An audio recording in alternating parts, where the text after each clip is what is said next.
नमस्कार विद्यार्थी मित्रांनो, आजच्या ऑनलाईन क्लासमध्ये आपले स्वागत आहे। आज इयत्ता 10वी विषय इतिहास अंतर्गत तिसरा पाठ उपयोजित इतिहास या पाठाला आपण मागे सुरुवात केलेली होती व त्यातील काही मुद्दे अभ्यासले होते। आज आपण याच पाठातील समोरील मुद्दे अभ्यासणार आहोत। आज आपण उपयोजित इतिहास आणि वर्तमान काळ, सांस्कृतिक आणि नैसर्गिक वारशाचे व्यवस्थापन या अंतर्गत सांस्कृतिक वारसा, नैसर्गिक वारसा व नंतर संबंधित व्यावसायिक क्षेत्रे म्हणजे असे एकूण 3 मुद्दे आपण आज अभ्यासणार आहोत। तर या मुद्द्यानुरूप विस्तृत माहिती आता आपण पाहूया। आता आपण पाहूया उपयोजित इतिहास आणि वर्तमान काळ म्हणजे नेमकं उपयोजित इतिहासाचं वर्तमान काळाशी संबंध कसं आणि त्याचा नेमका उपयोग काय। इतिहासाच्या दैनंदिन व्यवहारामध्ये उपयोग काय असा प्रश्न नेहमी विचारला जातो। साहजिकच आहे, जनमानसामध्ये अशी ओळख आहे इतिहास विषयाविषयी की इतिहास विषयामध्ये म्हणजे फक्त भूतकाळाविषयी कथन केलेलं असतं, त्याच्यामुळे वर्तमान काळामध्ये ते निरुपयोगी ठरते। पण मुळात याच प्रश्नामध्ये याचे उत्तर पण दडलेलं आहे। कसं भूतकाळाचे मूर्त आणि अमूर्त स्वरूपातील अनेक अवशेष जे आहेत म्हणजे अगोदरच्या पूर्वजांनी लोकांनी म्हणजे त्यांच्या काळामध्ये निर्मिलेल्या, स्थापन केलेल्या किंवा चालीरीतीच्या माध्यमातून जोपासलेल्या अशा ज्या गोष्टी आहेत त्या अवशेषाच्या स्वरूपात आजही वर्तमान काळामध्ये अस्तित्वात आहेत। तर त्याच्याबद्दल आपल्या मनात कुतूहल असते, आत्मीयता असते। का बरं असते? कारण त्या आपल्या पूर्वजांनी तयार केलेल्या असतात म्हणून। तर त्यांच्या अस्तित्वाचा इतिहास आपल्याला समजून घ्यावासा वाटतो, कारण ते आपल्या पूर्वजांनी निर्माण केलेल्या कलाकृतींचे, परंपरांचे अवशेष असतात। म्हणजे नेमकं आपले पूर्वज कसे होते, काय काम करायचे, कोणते गुण त्यांच्या अंगी होते याच्याविषयी बरीचशी कुतूहलाने आपल्याला माहिती मिळवावीशी वाटते। तर त्याच्यामुळे त्या कलाकृतींचे, परंपरांचे अवशेष जे असतात त्यांच्याविषयी माहिती करून घेणे आपल्याला त्याच्याविषयी आकर्षण वाटते। तर तो जो आहे तो आपला सांस्कृतिक वारसा असतो। तर ती आपली ओळख पण असते, कारण की पिढ्यानपिढ्या जतन केलेल्या गोष्टी आपण पण बऱ्याचदा फॉलो करतो किंवा त्याचे अनुकरण करतो, त्याच्यामुळे तीच आपली ओळख पण असते। त्याच्या इतिहासाचे ज्ञान आपल्याला आपल्या उगमाकडे घेऊन जाणारी असते। म्हणजे आपण आपला इतिहास नेमका काय आहे हे जाणून घ्यायचं असेल म्हणजे आपली सुरुवात काय, आपल्या पिढीची, आपल्या वंशाची, आपल्या पूर्वजांची सुरुवात काय, कशी होती, कोण होते याच्याविषयी म्हणजे आपण माहिती जाणून घेतो। म्हणजेच आपण उगमाची माहिती, आपल्या उगमाकडेच आपण जात असतो। त्यामुळे तो सांस्कृतिक वारसा आपल्या आणि पुढील पिढ्यांच्या हितासाठी दीर्घकाळ जतन करण्याची, त्याचे संवर्धन करण्याची आवश्यकता निर्माण होते। म्हणजे आपल्यानंतरही आपल्या मागून येणारे जे कोणी आहेत त्यांना पण आपल्या पूर्वजांची माहिती मिळावी, त्यासाठी पूर्वजांनी स्थापन केलेल्या किंवा पूर्वजांनी निर्मिलेले सांस्कृतिक वारसास्थळे आहेत किंवा घटक जे आहेत त्यांचे जतन करणे, दीर्घकाळ जतन करणे, संवर्धन करणे याची आवश्यकता निर्माण होते। तर उपयोजित इतिहासाच्या आधारे मूर्त आणि अमूर्त स्वरूपातील सांस्कृतिक वारशाचे जतन आणि संवर्धन करता येते। त्यामुळे व्यवसायाच्या अनेक संधी निर्माण होतात। म्हणजे उपयोजित इतिहासाच्या माध्यमातून आपल्याला असे जे आहेत मूर्त आणि अमूर्त स्वरूपातील सांस्कृतिक वारसा जे स्थळे आहेत यांचे जतन आणि संवर्धन करता येते, कारण त्याच्याविषयी माहिती, त्याच्या जतनाची पण माहिती आपल्याला उपयोजित इतिहासामध्ये मिळत असते। आणि ते जतन करतानीच किंवा त्यांची देखरेख करताना त्याच्यातूनच बरेचसे व्यवसायसुद्धा निर्माण होतात। म्हणजे व्यवसाय निर्माण होतात, त्या व्यवसायाच्या वाटा निर्माण करून देत असेल एखादा विषय तर साहजिकच आहे त्याचं वर्तमानामध्ये महत्त्व आहेच। थोडक्यात सांगायचे म्हणजे इतिहासाच्या आधारे वर्तमान काळाचे यथायोग्य आकलन आणि भविष्य काळासाठी दिशादर्शक असे उपयोजित इतिहासाचे वर्णन आपल्याला करता येईल। सांगायची गोष्ट अशी म्हणजे संवर्धन आणि जतन या कामापोटी बरेचसे व्यवसाय क्षेत्र निर्माण झालेले आहेत आणि त्याच व्यवसायाचा वापर आपण आपल्या दैनंदिन जीवनामध्ये करतो किंवा त्या व्यवसायाच्या माध्यमातून आपण ह्या उपयोजित क्षेत्राशी निगडीत होतो। तर इतिहासाच्या आधारे वर्तमान काळाचे यथायोग्य आकलन आणि भविष्य काळासाठी दिशादर्शन असे आपल्याला ह्या उपयोजित इतिहासाचे वर्णन करता येईल, जे की वर्तमान काळ समजून घेता येते आणि त्याच्यातूनच भविष्य काळातील उपाययोजना आपल्याला म्हणजे ते भविष्य काळासाठी दिशादर्शक ठरत असतात. तर त्या दृष्टिकोनातून उपयोजित इतिहास आणि वर्तमान काळ यांचा बराचसा जवळचा संबंध आपल्याला पाहायला मिळतो. आता मुद्दा आहे आपला सांस्कृतिक आणि नैसर्गिक वारशाचे व्यवस्थापन. तर त्यापैकी सांस्कृतिक वारसा हा जो वारसा आहे हा मानवनिर्मित असतो. तो मूर्त आणि अमूर्त अशा 2 प्रकारचा असतो. सांगितल्याप्रमाणे मानवनिर्मित असतो. सांस्कृतिक वारसा म्हणजे सांस्कृतिक जे धरोहर आहेत किंवा गोष्टी आहेत त्या मानवाने तयार केलेल्या असतात, त्याच्यामुळे मानवनिर्मित. आणि तो मूर्त आणि अमूर्त अशा 2 स्वरूपामध्ये 2 प्रकारचा असतो. म्हणजे नजरेला दिसणारा आणि स्पर्शाने जाणवणारा मूर्त. अमूर्त म्हणजे जो पाहू शकत नाही किंवा स्पर्शाने जाणवू शकत नाही, पण चालीरीतींच्या माध्यमातून, रूढी प्रथा परंपरांच्या माध्यमातून जो जोपासला असतो तो अमूर्त. तर अशा 2 प्रकारच्या. तर मूर्त सांस्कृतिक वारसा याच्यामध्ये या प्रकारात आपल्याला प्राचीन स्थळे, वास्तू, वस्तू, हस्तलिखिते, शिल्पे, चित्रे इत्यादींचा समावेश होतो. म्हणजे ह्या गोष्टी मूर्त सांस्कृतिक वारसा म्हणजे हे आपण पाहू शकतो, यांना भेटी पण देऊ शकतो.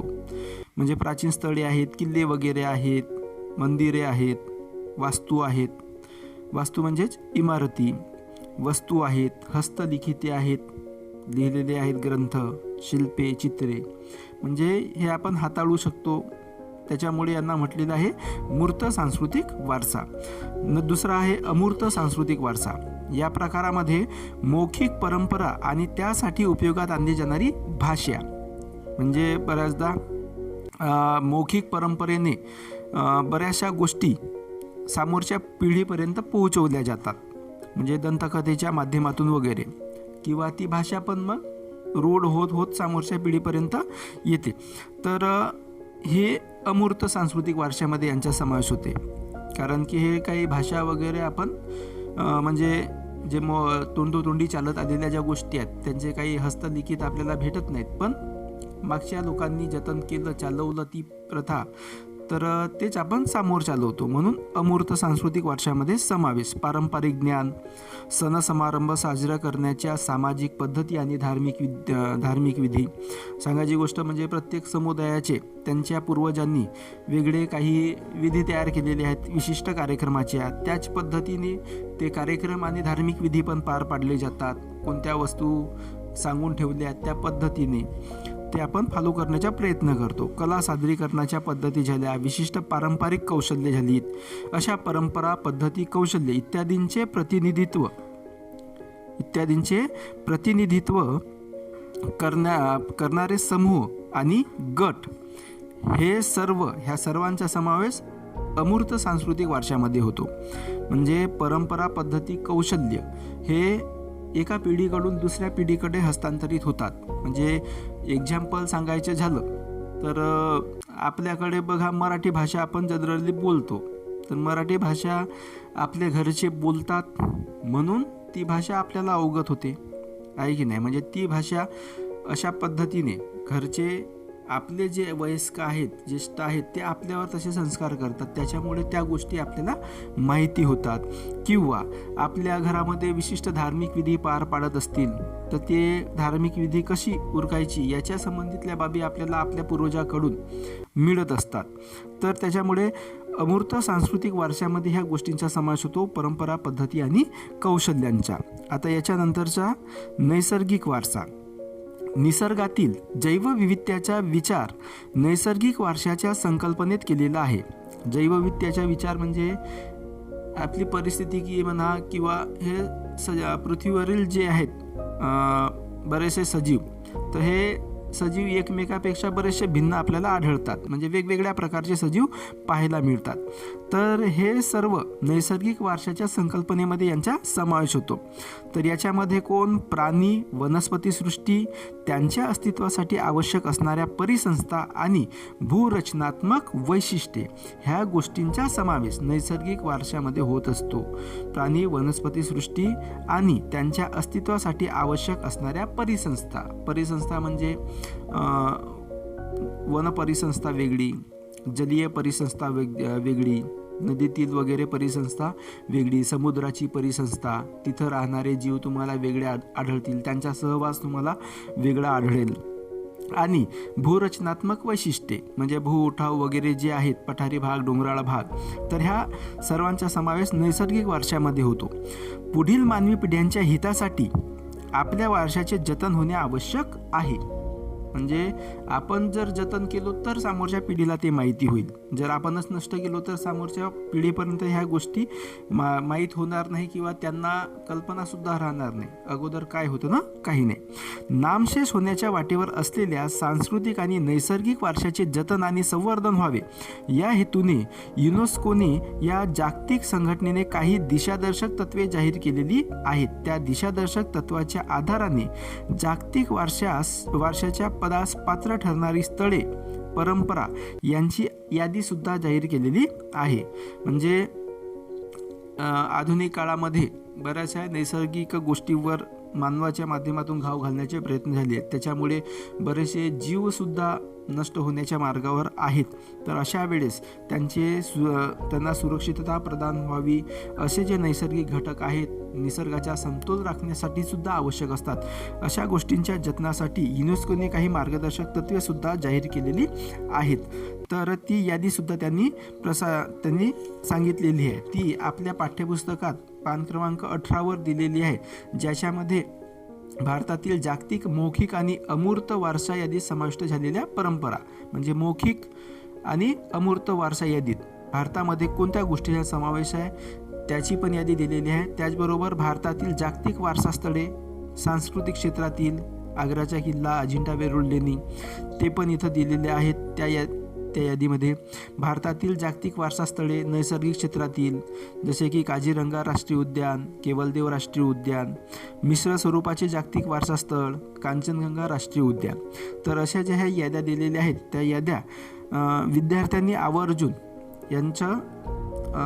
यांचे वाचन करावं किंवा नोट्सच्या स्वरूपामध्ये लिहून पण ठेवावे. तर नैसर्गिक वारसा स्थळाचे आपण पाहत होतो. तर युनेस्कोच्या ह्या जागतिक नैसर्गिक वारशाच्या यादीत पश्चिम घाटाचा समावेश 2012 केला गेला. 2012 आता पश्चिम घाट जो की महाराष्ट्रामधून जातो, सह्याद्री आपण रांग म्हणतो, त्यालाच पश्चिम घाट पण म्हणतात.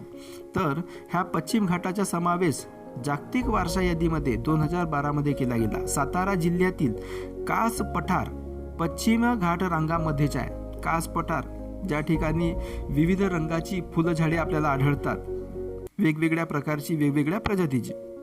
सांस्कृतिक आणि नैसर्गिक वारशाचे व्यवस्थापन हे उपयोजित इतिहासाचे एक प्रमुख अंग आहे.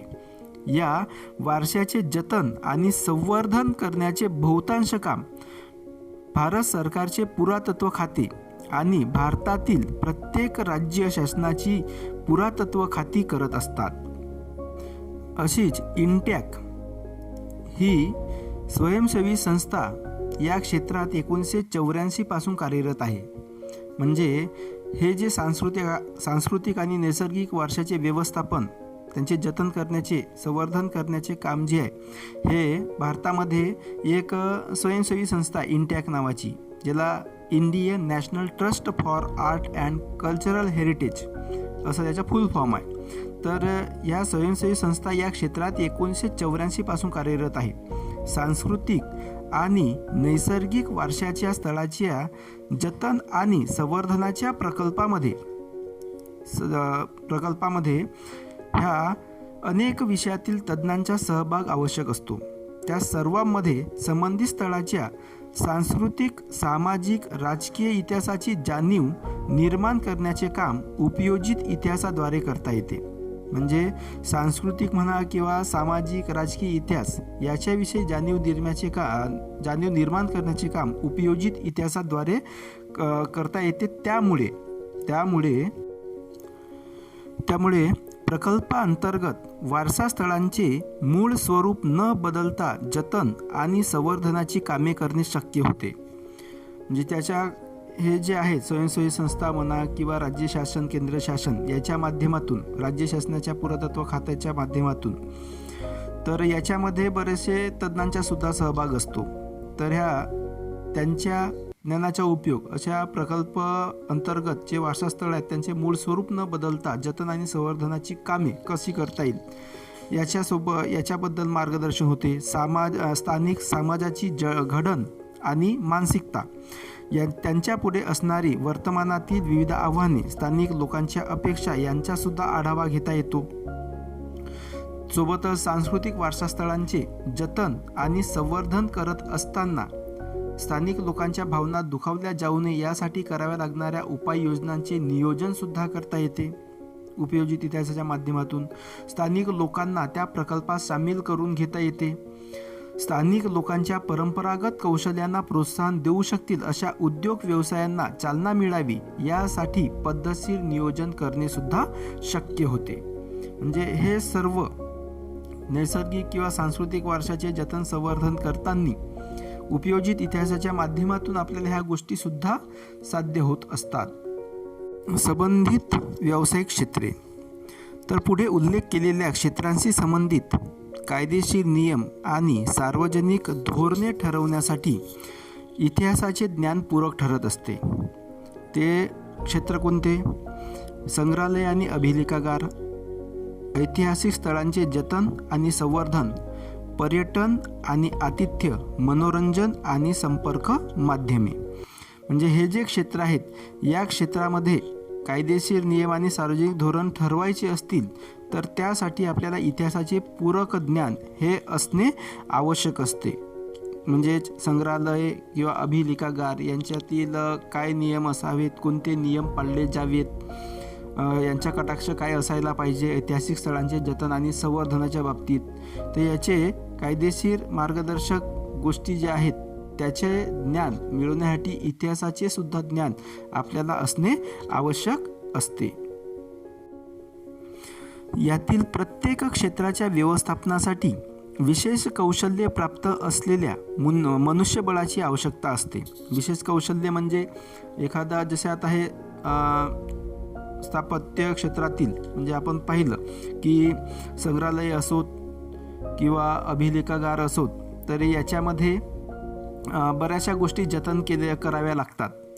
संग्रहालयामध्ये, अभिलेखागारामध्ये दस्तऐवज वगैरे किंवा प्राचीन अवशेष वस्तूंचे, तर हे सर्व जतन करताना काय काळजी घ्यावी, त्याच्याशी संबंधित विज्ञान काय आहे, कशा प्रकारे जतन करावे याची माहिती किंवा याचे ज्ञान किंवा याचे कौशल्य प्राप्त असलेले लोक किंवा मनुष्यबळ त्यांची आवश्यकता असते. उदाहरणार्थ स्थापत्य विशारद, म्हणजे एखादं जुनं बांधकाम आहे त्याची निगा राखली जावी किंवा त्याच्यामध्ये ते चांगल्या प्रकारे त्याचे संवर्धन करायचे झालं तर जो स्थापत्य विशारद आहे, ज्याला आपण सिव्हिल इंजिनियर म्हणतो, तर अशा व्यक्तींची गरज भासते. अभियंता, इतिहासकार, पुरातत्वज्ञ, संग्रहपाल, समाजशास्त्रज्ञ, अभिलेखागार व्यवस्थापक, कायदेतज्ञ, छायाचित्रण तज्ज्ञ इत्यादी हे जे विशिष्ट कौशल्यप्राप्त मंडळी आहेत यांचा ह्या क्षेत्रामध्ये उपयोग होत असतो. ही यादी एवढ्यावरच संपत नाही.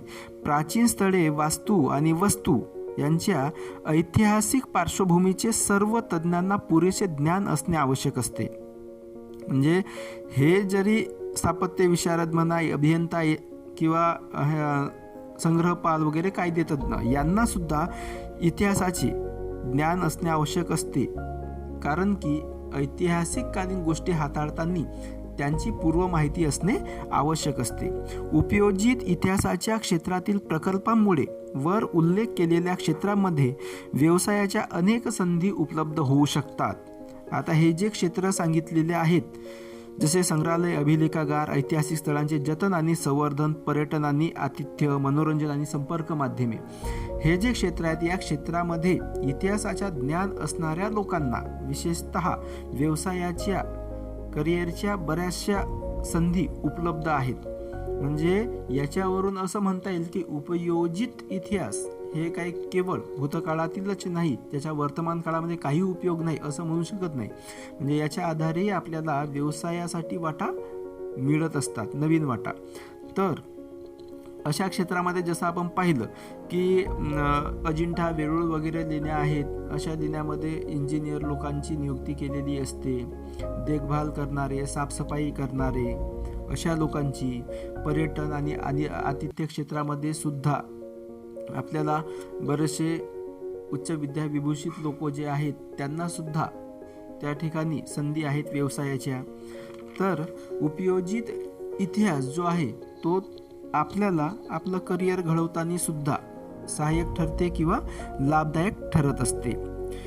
तर या पाठामध्ये चौकटीमध्ये माहीत आहे का तुम्हाला, याच्यामध्ये काही विशिष्ट बाबी, काही पुरातन गोष्टींची माहिती करून दिलेली आहे. जसं की जगातील सर्वात प्राचीन समजले जाणारे इसवी पूर्व 6व्या शतकातील संग्रहालय मेसोपोटेमियातील ऊर या प्राचीन शहराचे उत्खनन करताना सापडले. हे उत्खनन ब्रिटिश पुरातत्वज्ञ सर लिओनार्ड वुली यांनी 1922 ते 1934 या काळात केले होते. हे संग्रहालय एनी गाल्डी नावाच्या मेसोपोटेमियाच्या राजकन्येने बांधले होते. ती स्वतः त्या संग्रहालयाची संग्रहपाल म्हणून काम पाहत असे. या संग्रहालयात सापडलेल्या प्राचीन वास्तूसोबत त्या वस्तूंचे सविस्तर वर्णन करणाऱ्या मातीच्या वटिका, क्ले टॅब्लेट्स होत्या, जे की तुम्हाला त्या पुस्तकामध्ये तुमच्या तिथं त्याचं छायाचित्र पण दिसेल. तसेच इंडियन म्युझियम कोलकाता विषय दिलेला आहे. कोलकाता येथे असलेले इंडियन म्युझियम याची स्थापना एशियाटिक सोसायटीतर्फे सन 1814 मध्ये झाली. कोणत्या एशियाटिक सोसायटीतर्फे इंडियन म्युझियमची स्थापना करण्यात आली होती 1814ला. नॅथानिएल वॉलिक हे डॅनिश वनस्पतीशास्त्रज्ञ, त्याचे संस्थापक आणि पहिले संग्रहपाल होते. इथे दिलेले संग्रहालयाचे छायाचित्र 1905 सालचे आहे.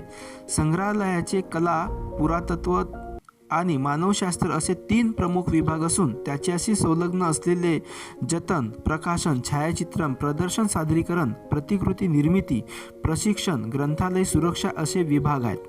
म्हणजे वेगवेगळ्या विभागानुसार तिथं कामाची वाटणी सुद्धा केलेली आहे आणि संबंधित वस्तू पण लावलेल्या आहेत. त्याचबरोबर वैशिष्ट्यपूर्ण अभिलेखागार पुण्यामध्ये नॅशनल फिल्म आर्काईव्ह म्हणजे राष्ट्रीय फिल्म संग्रहालय या संस्थेची मुख्य कचेरी आहे. भारत सरकारच्या माहिती आणि प्रसारण खात्याचा माध्यम विभाग म्हणून सन 1964 मध्ये याची स्थापना झाली. त्यामागे प्रमुख 3 उद्देश होते. भविष्यातील पिढ्यांसाठी दुर्मिळ भारतीय चित्रपटांचा शोध घेणे, ते मिळवणे आणि चित्रपटांच्या त्या वारशाचे जतन करणे. म्हणजे चित्रपट बनायला लागले ज्या काळापासून, त्या काळातील दुर्मिळ जे चित्रपट आहेत त्यांचं ह्या राष्ट्रीय फिल्म संग्रहालयामध्ये जतन केले जाते. चित्रपटाशी संबंधित महत्त्वाच्या बाबींचे वर्गीकरण करणे, त्यांच्या कायमस्वरूपी नोंदी तयार करणे आणि संशोधन करणे अशाही स्वरूपाचे कामं, सोबत चित्रपट संस्कृतीच्या प्रसाराचे केंद्र प्रस्थापित करणे. म्हणजे हे सर्व गोष्टी राष्ट्रीय फिल्म संग्रहालयाच्या माध्यमातून केले जातात. तर विद्यार्थी मित्रांनो, या पाठामध्ये आपण पाहिले आहे की उपयोजित इतिहास हे कार्यक्षेत्र लोकांमध्ये इतिहासासंबंधीचे प्रबोधन कसे करता येईल, आपल्या सांस्कृतिक आणि नैसर्गिक वारशाचे जतन आणि संवर्धन करण्याविषयी समाजात जागृती कशी निर्माण करता येईल, त्यासाठी इतिहासाच्या ज्ञानाचा उपयोग कसा करता येईल, त्या अनुषंगाने व्यावसायिक कौशल्य आणि उद्योग व्यवसायांच्या क्षेत्रात वाढ कशी करता येईल इत्यादी गोष्टींचा विचार आणि नियोजन करण्याचे काम उपयोजित इतिहासात केले जाते. त्या दृष्टिकोनातून इतिहासाला महत्त्व देणे, प्राधान्य देणे गरजेचे आहे. ऐतिहासिक आणि सार्वजनिक स्थळांचे विद्रुपीकरण होऊ नये, त्याचे पुढील पिढ्यांच्या हितासाठी योग्यरित्या जतन संवर्धन व्हावे म्हणून हे आवश्यक आहे. म्हणजे आपण इतिहासाचे विद्यार्थी या नात्याने आपली पण जबाबदारी बनते की असे जे वारसा स्थळे आहेत ऐतिहासिक, त्यांचं जतन आणि संवर्धन व्हावं पुढच्या पिढ्यांसाठी. त्यासाठी उपयोजित इतिहासातील ज्या मार्गदर्शक गोष्टी आहेत त्याचे अनुकरण आपण करू शकतो व तशा पद्धतीने अशा स्थळांना वगैरे भेटी देताना आपण काळजी घेऊ शकतो किंवा इतरांना पण सांगू शकतो. तर विद्यार्थी मित्रांनो, या ठिकाणी हा पाठ आपण संपवत आहोत. या पाठावर आधारित जो स्वाध्याय आहे तो विद्यार्थ्यांनी आपल्या वहीमध्ये पूर्णतः सोडवून ठेवायचा आहे. तोपर्यंत धन्यवाद.